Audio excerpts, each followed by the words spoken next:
U.S. President Donald Trump says he plans to raise the so-called global tariff rate to 15%, following a Supreme Court ruling that found his reciprocal tariff policy unlawful.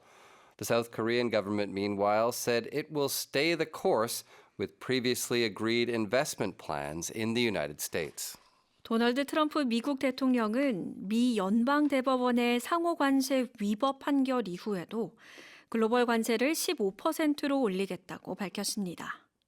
한편 한국 정부는 미국과 기존에 합의한 대미 투자 계획에 대해서는 예정대로 추진한다는 입장입니다. So the Supreme Court said the reciprocal tariffs, that's unlawful. The Trump administration, or Trump himself, he said, okay, then raise the global tariffs to 10%, and then the very next day to 15%. In classic Trump style, the first day 10% and the next day 15%, which is apparently the highest maximum level that's permitted kind of legally currently. And so, yeah, right after he already raised them up.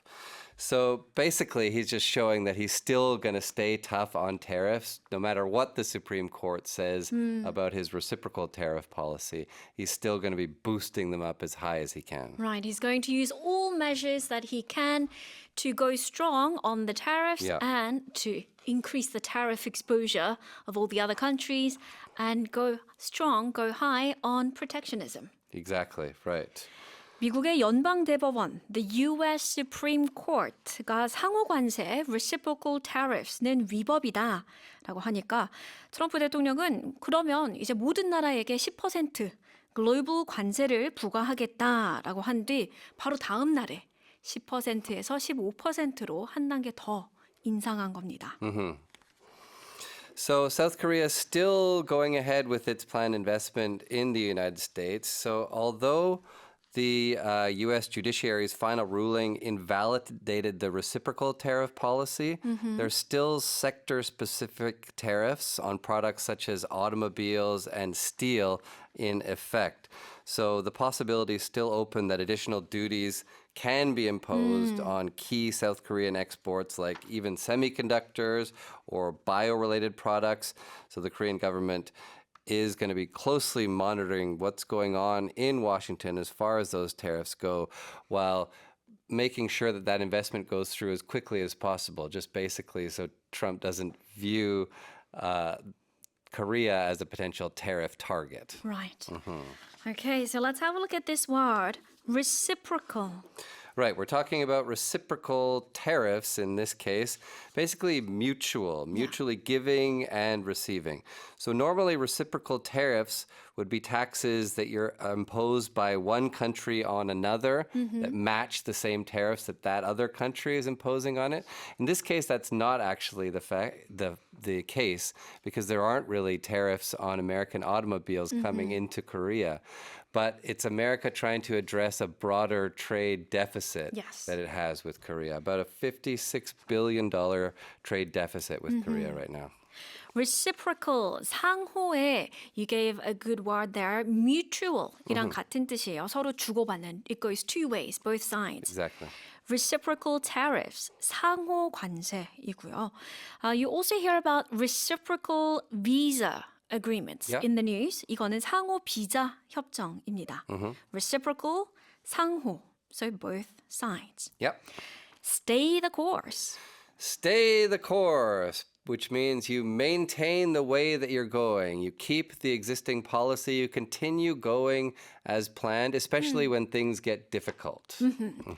그 기존 코스를 유지하다라는 뜻이에요. 그러니까 원래 하기로 했던 대로 계속 밀고 나가겠다. 기존 방침을 유지하다. Stay the course.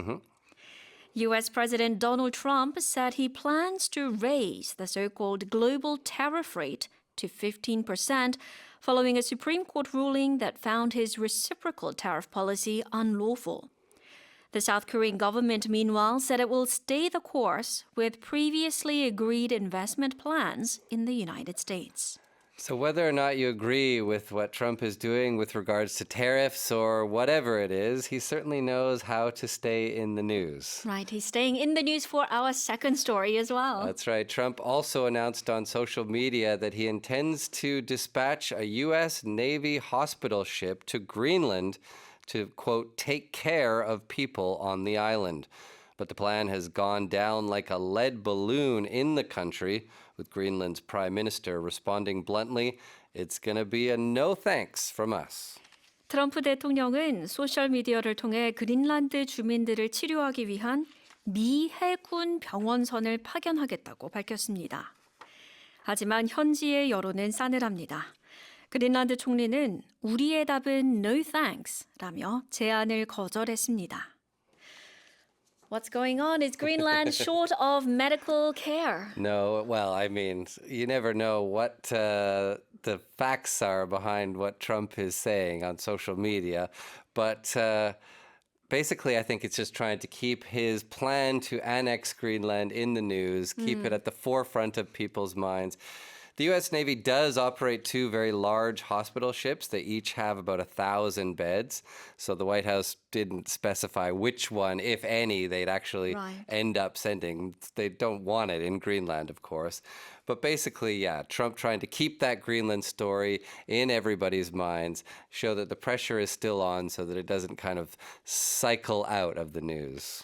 Right, and kind of painting a picture where Greenland seems to need help. That isn't really the case. Exactly, right. Well, that's what the Prime Minister of Greenland says. His name is Jens Frederick Nielsen.